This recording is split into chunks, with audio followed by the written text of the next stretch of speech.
Hi and welcome to chandu.org. In this video, we are going to talk about employee churn and how to figure it out using Power Query. Sometime back when I was doing some consulting work for one of the companies in New Zealand, we had to figure out what is the employee churn. Now, churn can be defined at various levels, but at a very highest level, let's say you have 4,000 employees last month and 4,200 employees this month. In very bare minimum level, we have 200 new employees. Okay, but it could also be that we may have 300 new employees and 100 exits. Like out of 4,000, 100 people left, so we ended up with 3,900 people, and now we hired 300 more, so uh, the total is now 4,200. So that's at a very high level calculating the churn.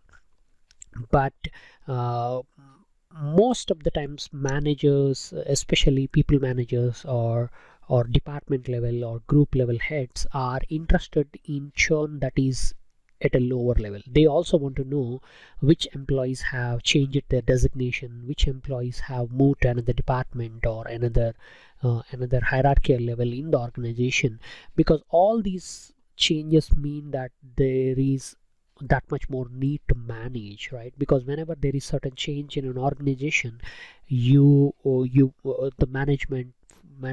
managerial level people have to spend some time and energy to manage that change. They have to groom the new employee that moved to that new position. They have to set up a different process and all that. So understanding what kind of churn your organization is having is an important step in allocating the resources and setting up the processes for managing that churn. Okay, so churn not necessarily means leaving and joining an organization. It is also internal changes that are of significance. There could be some changes that are of no significance. For example, an employee has one or two lines added to their job description. Now this is not a lot of change, it could be easily managed. But what if an employee who is working as a statistician move to senior statistician? Now that might require a different set of job responsibilities, and that requires additional effort both on employee as well as her manager's part to manage that. So I wasn't the one actually tasked with figuring out the churn problem at that point in time. One of my colleagues, she is a brilliant data analyst, and we are using SQL Server as a data source, and she figured out a giant query, almost 400 lines of SQL that can look at the data and take two input dates, the starting date and ending date, and gather the snapshots as of those 2 points in time, compare them, and then give the result output that just shows the churn. So if there is no change between those 2 points of time for a particular employee, that employee wouldn't show up in the list. But if there are any changes, like that employee left or a new employee joined, or that employee moved to another organization unit or something like that, then we would see that. When I looked at that data set and the result and the query, I obviously was impressed, but at the same time I kept thinking, how would we solve this problem if we don't have the know-how of SQL, right? I know a fair bit of SQL, but even for my knowledge, I found that query to be too long and too difficult to process and edit or even come up to in the first place. I may have eventually figured out the query, but that might have taken me a lot of time and effort, and I'm not an SQL expert. And I guess that kind of qualifies most of us as well. We are all not really good with the SQL Server or Oracle or wherever the data lies, but we are pretty good with Excel and data processing that can happen inside Excel. So I was thinking, how do we calculate the churn in Excel? Now naturally we could use a bit of formulas to do this, but because Power Query is there, we could use Power Query to do this, and that kind of simplifies the job and sets up a process where anytime you need to calculate churn and you have two data sets, 2 point in time data sets, you could use Power Query and the kind of pattern that we are going to look at to solve that. Enough introduction, let's jump into Power Query and take a look. So this is our data set. I'm gonna collapse the ribbon so we have more space here. Randomly made up data set, but more or less realistic because this is derived from a real life example, but changed everything so that we can look at it. So we have employee numbers, which are unique identifiers in this case, and the organizational structure at 2 levels. Okay, you could add multiple levels, it doesn't matter, but 2 levels is good enough for us, and anything lower might qualify as too little a change to figure it out as churn, but it's up to you, how depending on how big your organization is. So you have group and branch and the designation of the employee. You could also add some additional columns here that you may want to use for figuring out churn. And we have 2 point in times data. What I have done is to keep things really simple. We don't have any date column here that tells what date that this data is a snapshot of, but we could just name these tables as this month, and that one is last month. So we have 2 data sets. One is this month's data sets, one is last month's data set. Although I'm using the word month, you could apply these concepts on a weekly basis or quarterly or yearly basis without any changes. And as you can guess, the first one has about 3,800 rows, whereas the second table has significantly less, I think 3,600 or something like that. Okay, yep, not even significant, maybe.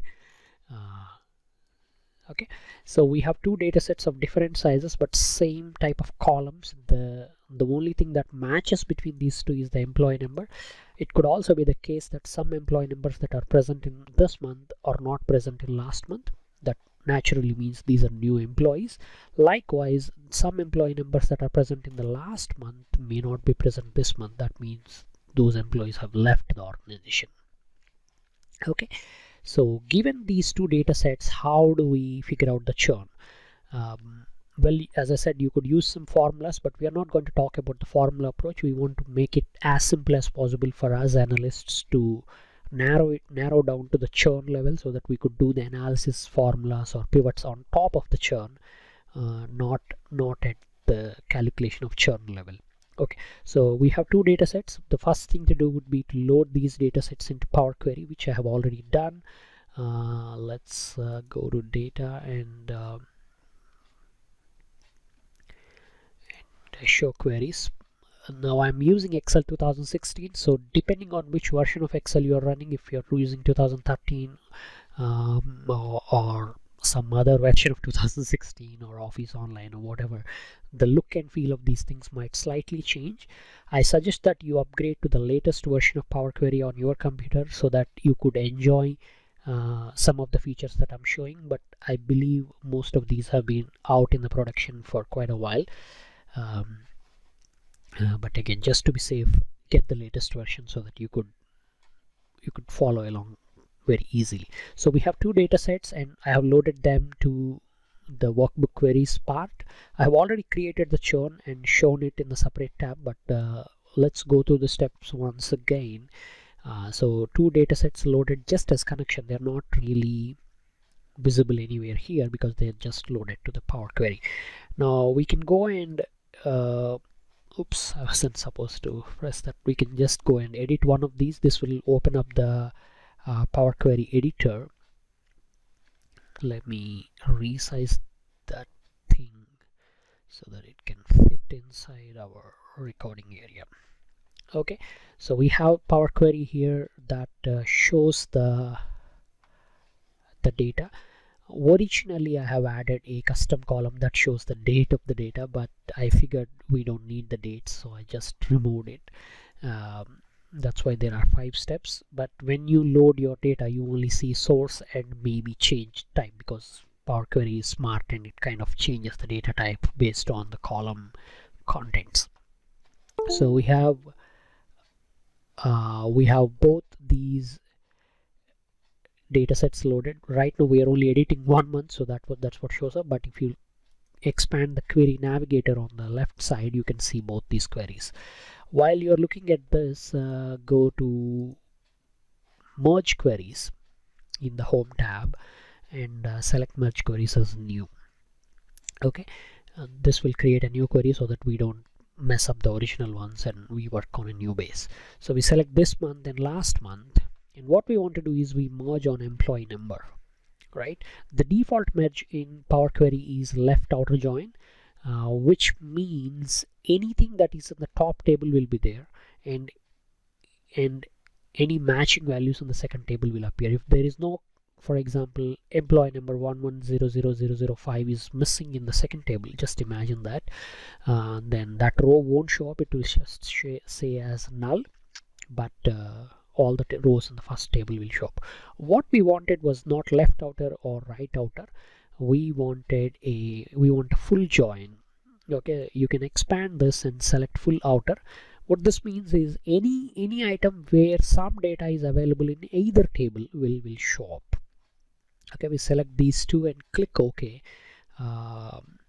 Because we have a lot of data, kind of comparing and double checking or making sure we got everything we needed is a little tricky, so let's not go there, but we can trust Power Pivot that it will give all the results that we need.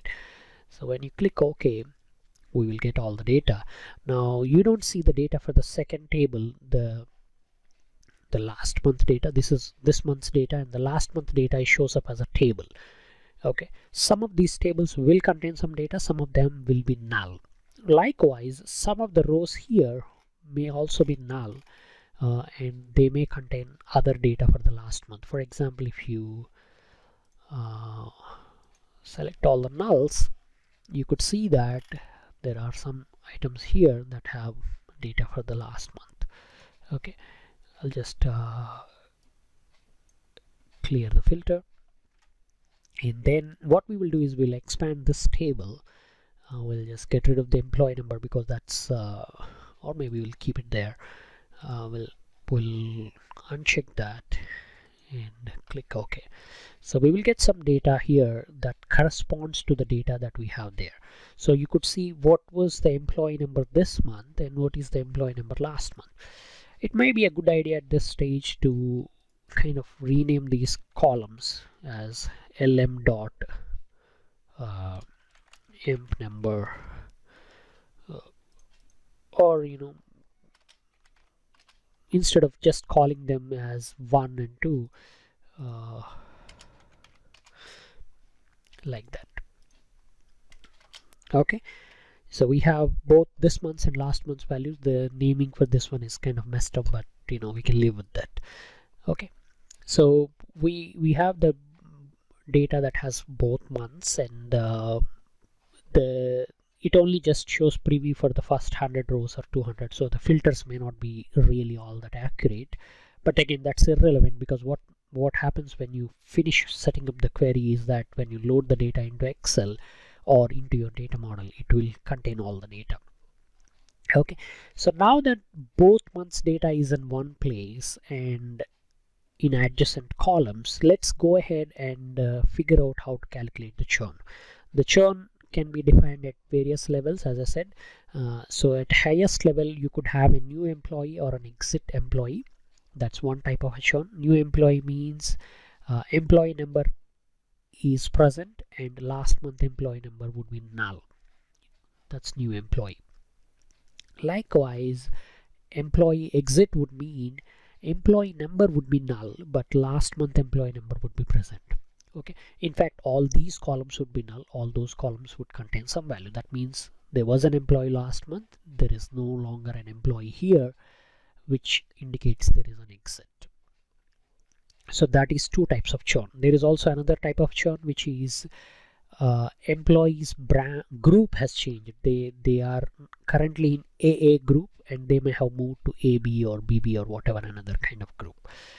The next level of churn is branch. Their branch has changed from branch 01 to 07. The lowest level of churn is designation churn, where they were working as one type of an employee and their designation changed to something else. Okay, so those are the types of churn. You could, at this stage, you could add a column and write a formula, if else formula, that does all of this for you. But again, the whole point of this exercise is that we could be lazy and let Excel or Power Query do most of the grunt work. So I prefer using a conditional column rather than a custom column. Conditional column is a shortcut here that kind of writes the formula for you based on the conditions you specify. So let's go ahead with the conditional column.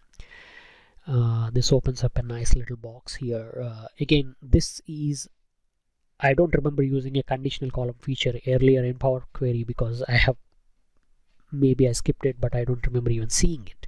So it must be one of the new features added in one of the many recent versions that are pushed into the production by Microsoft. So if you don't see conditional column, don't worry, you could still go ahead and use the custom column function and write the if else formula. I will paste the actual code that is produced by this conditional column so that you could just copy paste that into your data query. So we'll call this column name as status, and in the very first condition would be if my employee number equals null. That means this month there is no employee, and because it's an full outer join, there would be some data for the last month. So this is an exit. Okay, we'll add another rule, else if last month employee number equals null. That means we have an employee right now, there was no employee last month. New recruit. Okay, you could write any word that you want. Then let's go with the group, branch and designation in that order. So if group does not equal, and then we will select, so far we are comparing with the values, now we will select another column. So if the group is not matching last month group, this means the employee moved to a different group. So the churn is at group level, so we'll call this as new group. Same, does not equal last month branch, then we have a new branch. The final rule is designation does not equal last month designation, new designation. Okay, if none of these rules are succeeding, that means there has been no change, right? Employee number is present in both sets, group is matching, branch is matching, designation is matching, no changes. So we will call this as no change. Okay, at this stage our definition is complete. The important thing to keep in mind is when you're defining this, the rule should be defined in that hierarchy, because if you set up the rule for branch first and then group second, you may get incorrect churn details. So the highest level of churn is exit and recruitment, then comes group, then comes branch, and then comes designation. So depending on your data set, if you have 5 levels, then you define them in the same order here. Okay, we'll click OK, and that will give us the churn column. Before we play with the churn column, let us go ahead and view the actual code that is produced. Because if you don't have Power Query latest version, chances are you may not see the conditional column. Again, I may be wrong here because I don't use Power Query that much,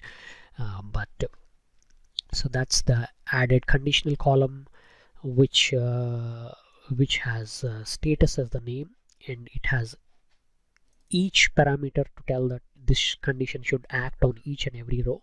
If employee number is null, then exit. Else if LM employee number is null, then new recruit. Else if group not equal to group LM, then new group. Branch not equal to branch LM. So that's the pattern that you follow. It's more or less like the VBA version of writing else ifs, but everything is written in just one line with the word each in the front, so that it acts on each and every row of the Power Query dataset.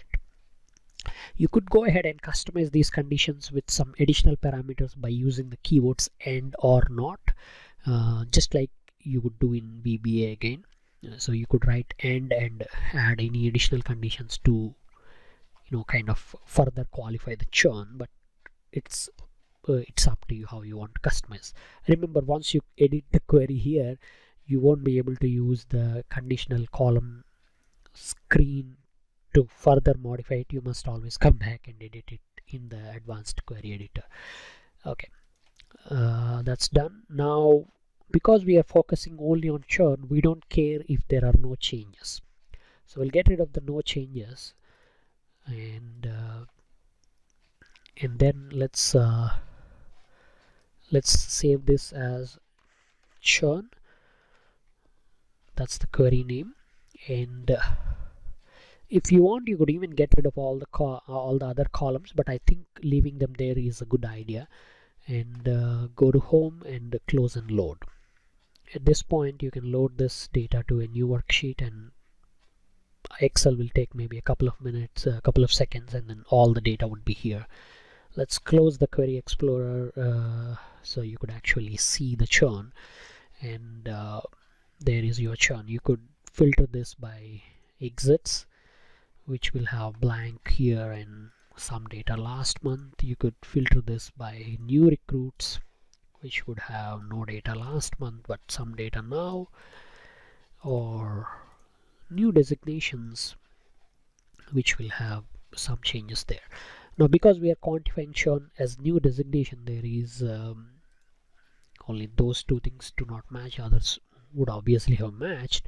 But if you go to a higher level churn like new group, you can see that, for example, employee number 110096 was in FF group and they moved to II group, but they also changed branches, right? And they have moved to a new role. But we don't care about that because the churn is now at a higher level, so we just want to look at it that. But depending on how you want to quantify your churn, you may want to add some additional and or conditions into your conditional column statement so that you could grab and show more details here. So you could see that even with an organization size of 3,000 people, this is all real data, just not real data, but this is all from a sample data set that is closely mimicking real life behavior.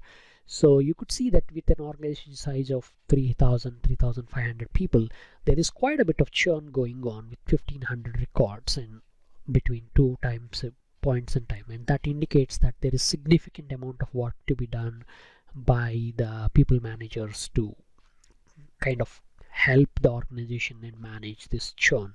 So this, without, if you just look at higher level numbers of exits and entries, then you wouldn't really know what's happening at the internal level and why managers are stressed and or why things are not going smoothly. So it's always a good idea to look at churn and quantify it, and then based on that make some informed decisions. So I hope you find this lesson on Power Query interesting.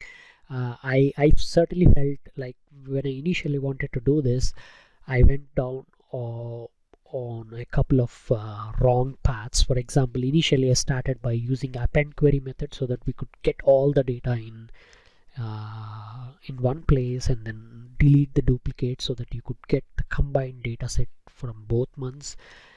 And then I was trying to do some sort of VLOOKUP kind of thing in Power Query, but I quickly realized that that approach is much more technical than using simple Excel formulas. So I backtracked and I was trying to think of another way to solve the problem, and I figured maybe using merge would make it simple, because then you will be comparing one column with another, and that's a simple Boolean comparison. And finally I was able to get this. So I hope you find this useful, and I hope you would use this idea in your day-to-day work sometime. Thank you so much for watching the video. If you have enjoyed it, please share or like this video, and if you have any suggestions or any other thoughts of doing the churn analysis, please post them in the comments so that I could learn from you. Thanks, and talk to you soon. Bye bye.